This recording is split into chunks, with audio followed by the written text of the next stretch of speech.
사회적 대화는 선택이 아닌 필수고 반드시 필요하다. 35년 동안 결정되는 거 보면서 국민들은 이거 좀 개선해야 되는 거 아니야?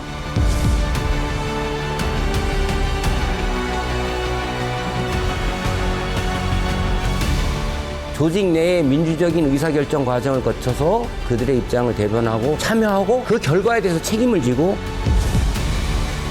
근데 현장에 보세요. 극단적으로 자기 주장만 하고 그건 망하는 거지. 현장에서 구체적으로 발을 디디고 있는 분들이 진정성이 있는 거거든.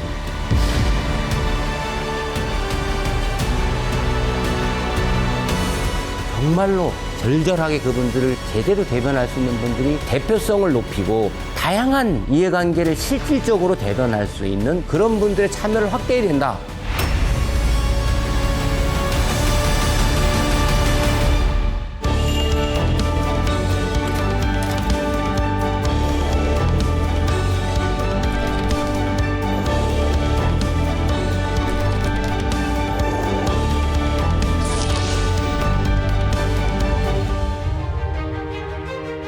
아유, 안녕하십니까. 아유, 반갑습니다. 반갑습니다. 잘 지내십니까? 예.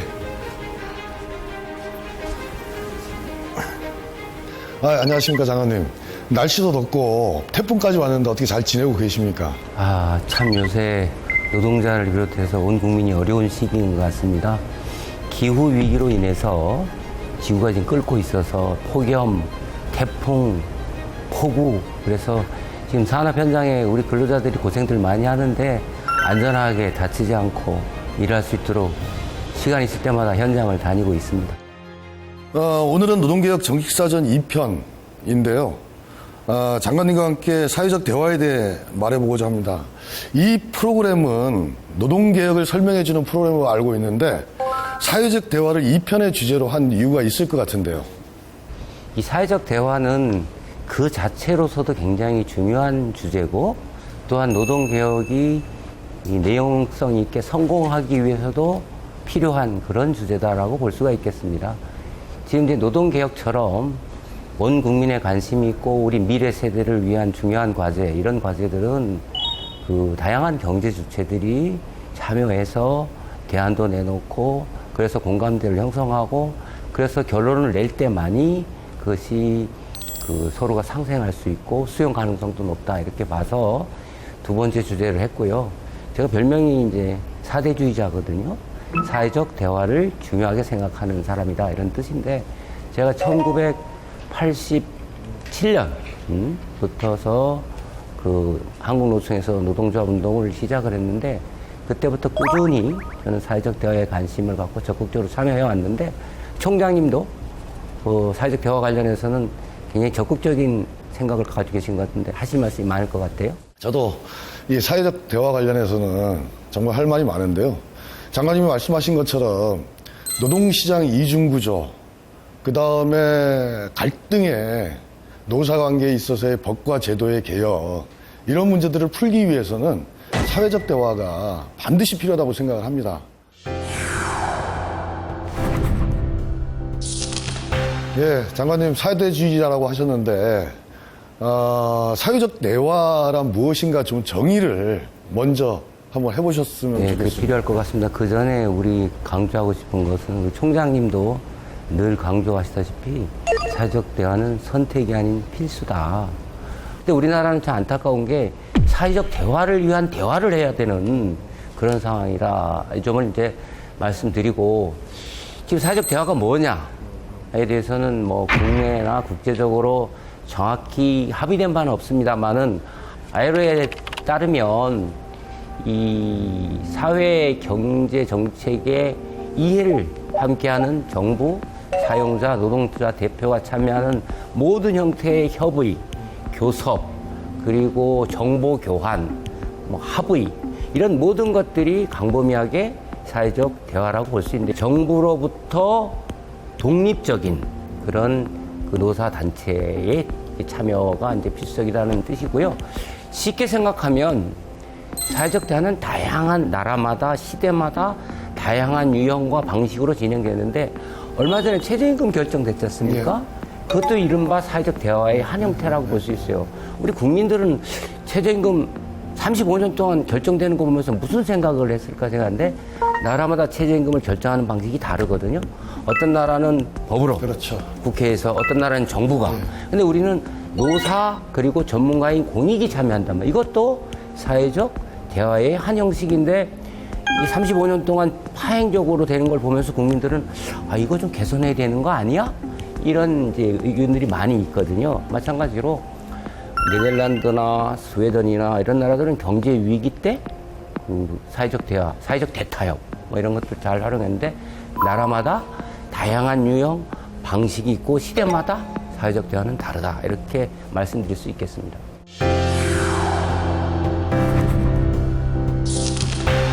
장관님이 말씀하신 대로 한국에서는 사회적 대화하면은 어떤 하나의 틀로만 바라보고 있는데 역사성이 있는 것 같습니다. 그래서 한번 역사를 되짚어 볼 필요가 있지 않을까 이렇게 생각을 하고 그래서 한번 그 한국 사회에서 이 노사관계 87년 이후부터 고민이 시작된 것 같은데요. 한번 사회적 대화 역사를 누구보다 많이 알고 계실 텐데 한번 말씀해 주셨으면 좋겠습니다. 그렇습니다. 우리가 역사를 통해서 우리나라 사회적 대화가 어떤 문제가 있고 어떻게 나아가야 되는가 개선 방향을 모색해 볼 수 있다라고 생각을 합니다. 과거에는 권위주의 정부 시절에 정부가 일방적으로 정책을 결정하고 그것을 집행하는 형식이었어요. 그러나 민주화가 진정되면서 그리고 사회가 복잡 다양해지면서 그리고 노동운동도 성장 발전하면서 그 다양한 견해들을 갖고 문제를 해결하겠다라는 사회 문제를 해결하겠다는 의지와 역량을 갖춰야 되는데 과거 이제 우리나라 역사를 보면 중앙 단위에서 이제 사회적 대화가 시작된 게 1993년, 94년이에요.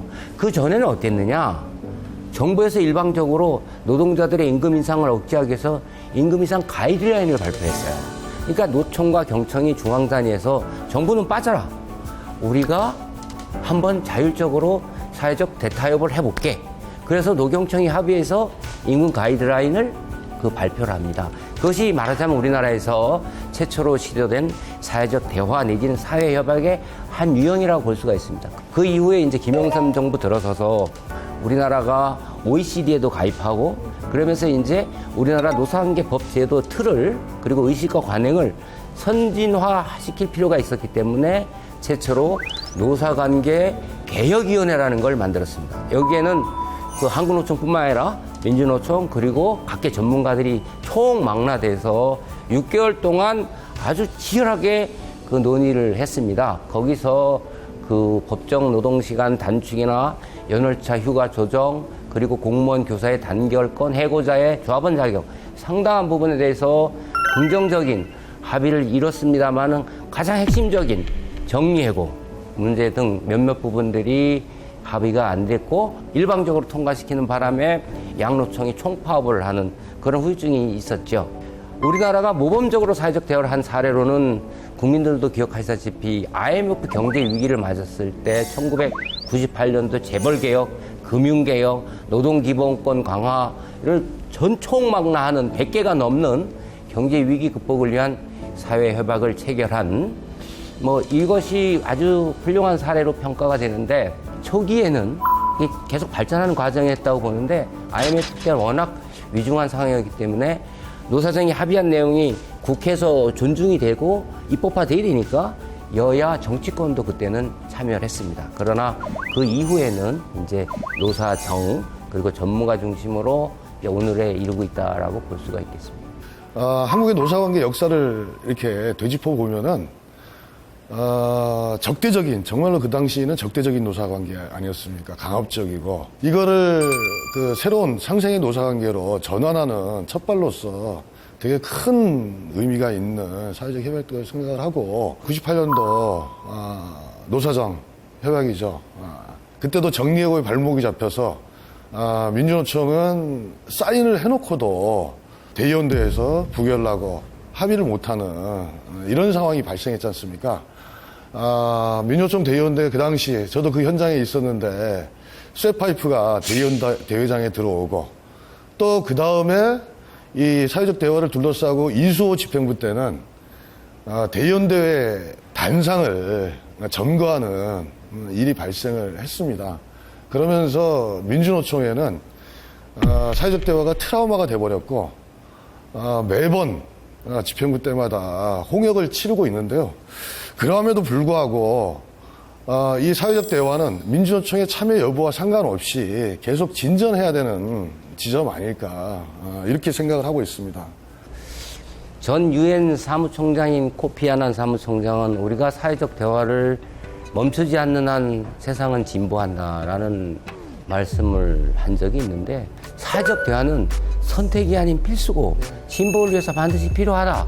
그런데 사회적 대화를 할 것인가 말 것인가를 대화를 해야 되는 우리나라의 현실. 그래서 우리는 극복하고 계속 내실 있는 대화를 해야 된다 이렇게 생각을 합니다.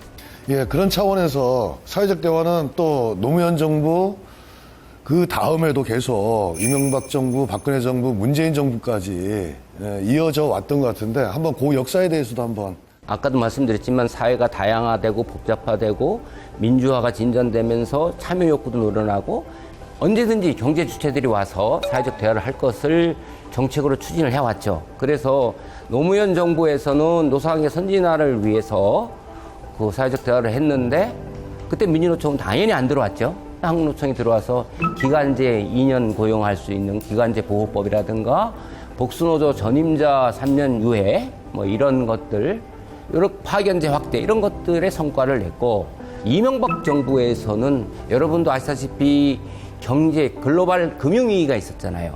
금융위기를 극복하기 위해서 사회협약을 체결을 한 거죠. 그것도 한국노총이 했습니다. 이 박근혜 정부 때는 노동시장 이중구조 계획을 위해서 V1호 합의를 했습니다. 그리고 문재인 정부 시절에는 민주노총을 참여시키기 위해서 2년 동안 기다렸는데 불발되고, 그래서 이제 지속적으로 사회적 대화를 추진했지만 안 됐죠. 그 와중에서 한국노총은 뭐 코로나 위기 극복을 위한 원포인트 합의 뭐 등등 해서, 그래서 우리나라 사회적 대화와 사회적 대타협과 관련해서는 한국노총이 굉장히 그 중요한 역할을 했다. 그런 측면에서 지금까지도 사회적 대화 열심히 했지만 앞으로도 어깨가 무겁다 이렇게 생각을 합니다. 이제는 간략하게 좀 평가와 한계에 대해서 우리가 좀 얘기를 해봤으면 좋겠는데, 말씀하신 대로 노경총이 임금교섭에 대해서 대화를 하기 시작한 걸로 치면 30년 역사를 갖고 있는데요. 지난 과정들을 보면서 이 사회적 대화가 잘 되려면은 국민들이 함께 참여하는 이런 것들이 됐어야 된다고 생각을 하는데, 그게 좀 부족하지 않았나. 그러면서 늘 강론, 그리고 제도, 내지는 법 조항, 이런 것에 치중해 오지 않았나라는 생각이 들고, 정부가 바뀔 때마다 뭔가 성과를 내야 된다라고 하는 그 조바심이 그렇게 만들지 않았나, 이런 아쉬움이 좀 듭니다. 장관님은 어떻게 생각하시는지요? 그 어려움은 있지만 이 사회적 대화는 꾸준히 진전시키고 발전시켜 나가야 한다. 이렇게 생각을 하고요. 그러한 과정에 우리가 있다. 2008년 글로벌 금융위기 극복, 코로나 위기 극복 이렇게 했지만 그 이후에 또 보면 제도 개선과 관련해서 17개의 합의문도 발표하고 11개의 권고문도 제시를 하고, 그러니까 보면 주제에 따라서 합의할 수 있는 내용이 있고 정부에 권고할 수 있는, 건의할 수 있는 뭐 그런 게 다양한 형태로 될 수 있는 거 아니에요? 예를 들어서 노동계 같으면 그 조직 구성원들의 권익 신장을 위해서 노력해야 되지만 사회적 책임 있는 경제 주체로서 사회 문제에 대해서 관심을 갖고 해결을 하기 위해서 같이 고민을 해야 되지 않겠습니까? 그렇다고 한다면 조직 내의 민주적인 의사결정 과정을 거쳐서 그들의 입장을 대변하고 참여하고 그 결과에 대해서 책임을 지고 사회적으로 그 부분에 대해서 이렇게 박수를 쳐주고 국회에서는 여야가 그걸 존중해주고, 그죠? 다른 많은 사람들이 참여할 수 있지만 왜 특정한 조직에만 참여하게 하겠어요? 그랬을 때는 역량과 의지와 참여 이후의 책임 문제까지도 있고, 그래서 그런 모든 부분들이 어우러질 때 의식과 관행, 역량, 제도 이렇게 개선될 때 사회적 대화가 내실 있게 발전될 수 있다. 이렇게 말씀을 드리고 싶습니다. 그러면은 이 사회적 대화는 현재도 계속 진행되고 있고 또 앞으로도 잘 돼야 되는데, 현재 사회적 대화에 대해서 한번 짚어봤으면 좋겠는데요. 최근에 이런저런 이유로 항문호총이 참여를 못하고 있습니다. 경사노위에. 불가는 있지만 대화 틀을 형성을 못하고 있는데요. 그래서 일각에서는 그런 얘기들을 많이 합니다. 이러다가 그냥 그 사회적 대화가 앞으로 단절되거나 중단되거나 이런 것 아니냐라고 우려를 하는데요. 항문호총이 어떤 식으로든 빨리 경사노위 또는 다양한 대화 테이블에 참여할 수 있도록 정부에서 좀 운신의 폭을 만들어줘야 되지 않을까 이렇게 생각합니다. 어떠신지요?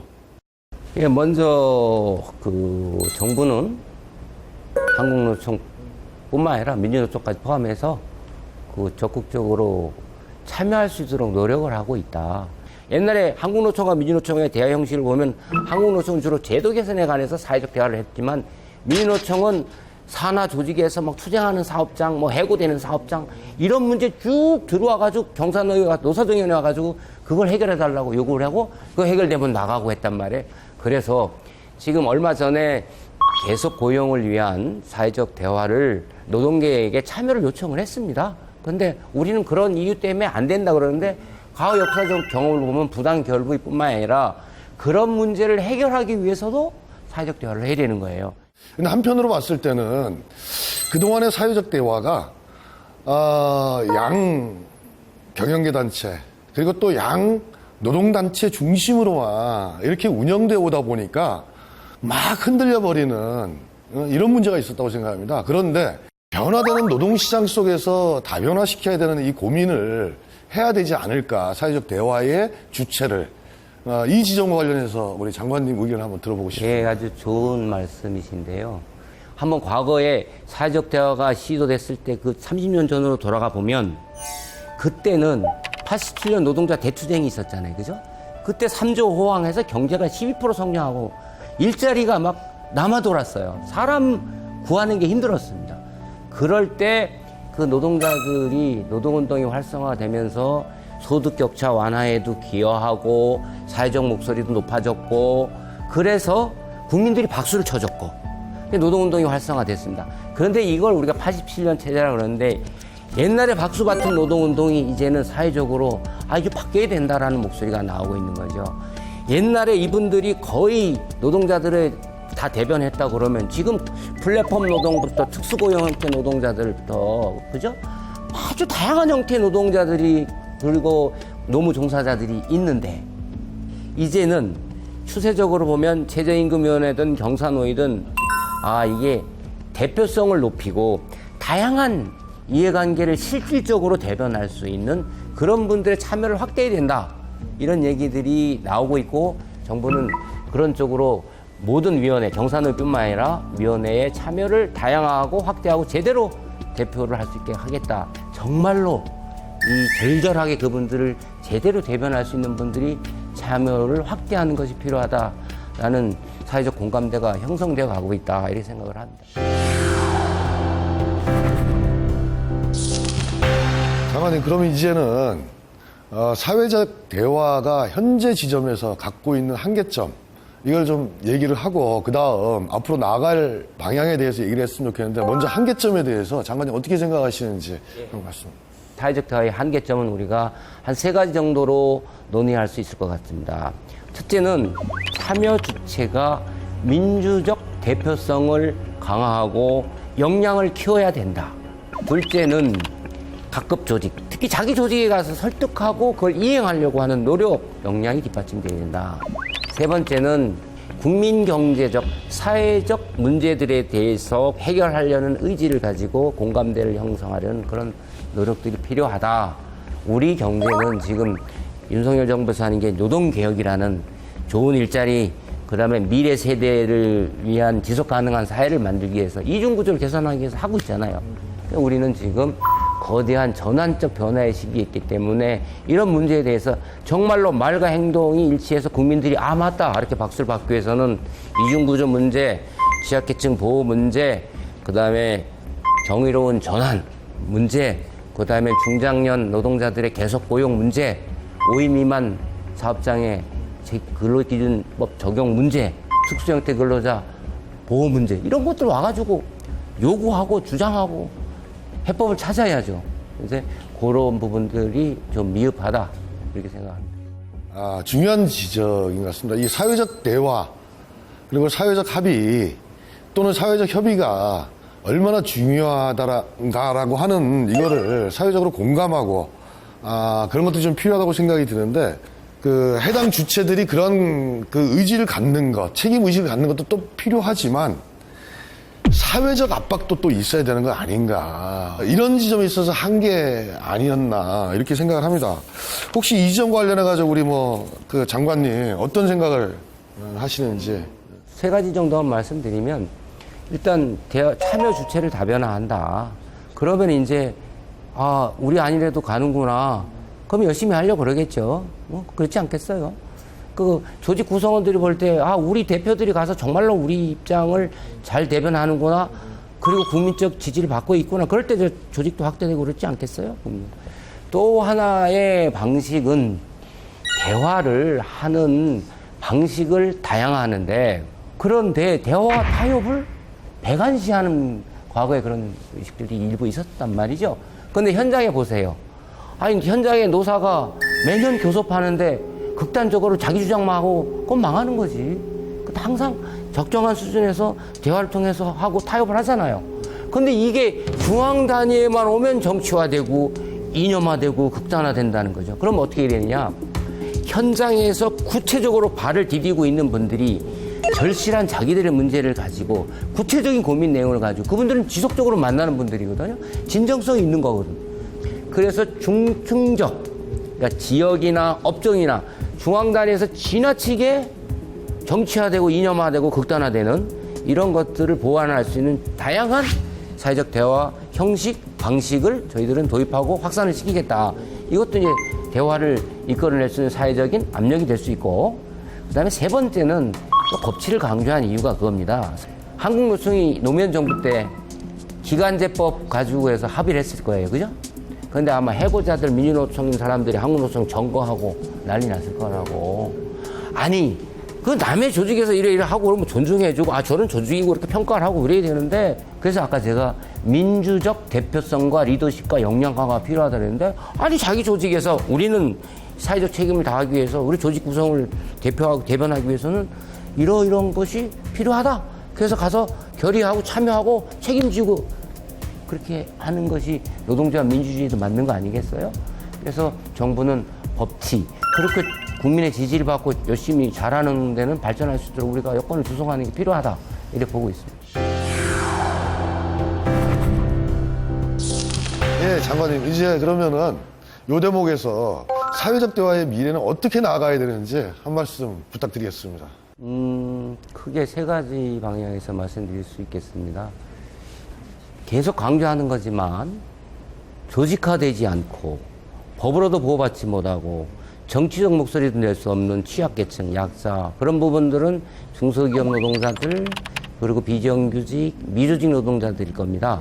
이분들의 목소리를 담아낼 수 있는 다양한 대표 체계, 추천 방식, 대화의 틀, 이런 것들을 고민하겠다. 두 번째는 경사노위가 이게 상시화되니까 우리 민주노총은 안 들어오고 한국노총 우리가 한다. 이건 아니잖아요. 만약에 우리한테 특별하게 그런 기회가 주어졌다면 특별하게 책임감을 갖고 해야 되는 거 아니잖아요. 그런데 모든 조직이 자기 자신의 단편적인 이해관계를 위해서, 이익만을 위해서 하는 그런 대화 방식, 주고받식의 그 대화 방식은 안 하겠다. 그걸 탈피해야 된다. 그래서 다양한 방식의 사회적 대화를 통해서 단기적이고 자기들의 정치적, 조직적 이해를 위해서 이 사회적 대화를 악용하거나 이런 방식들은 지양하도록 하겠다.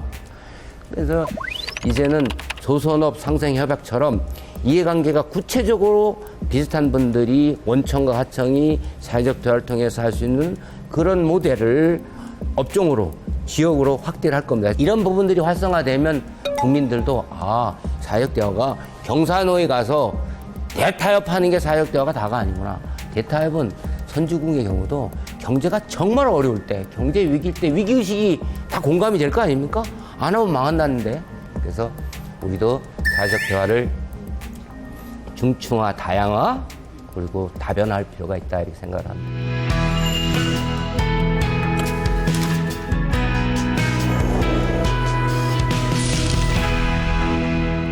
예, 장관님 말씀 적극적으로 공감합니다.